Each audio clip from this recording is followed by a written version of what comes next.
Kani Gadega Patisi TV.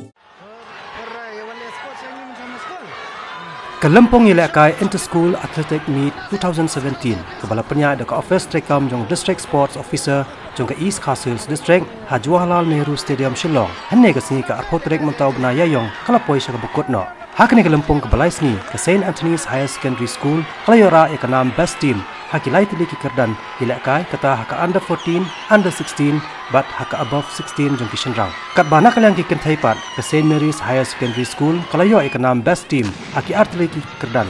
Bahkan top dia ke under 14 but ke above 16. Kat bakalorito konven ke lakhori ikanam best team haka under 16.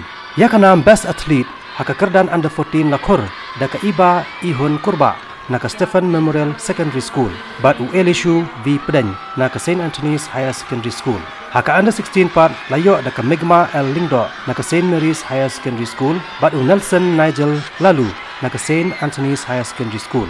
Kat bahak above 16 part ia kanam best athlete layo naka Alena Lamare naka St. Mary's Higher Secondary School, but Amphious Norum naka Christian Academy Higher Secondary School.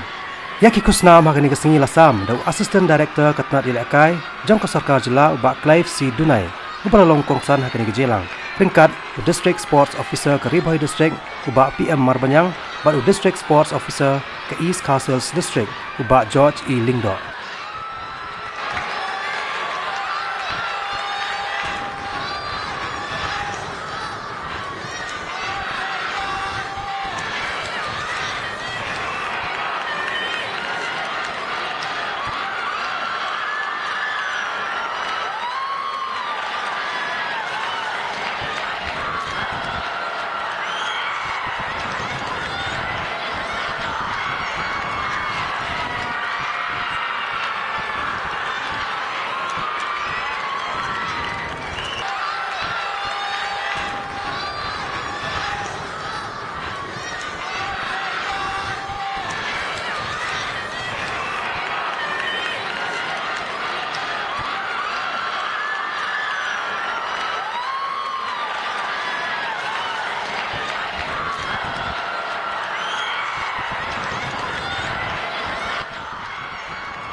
Pasne.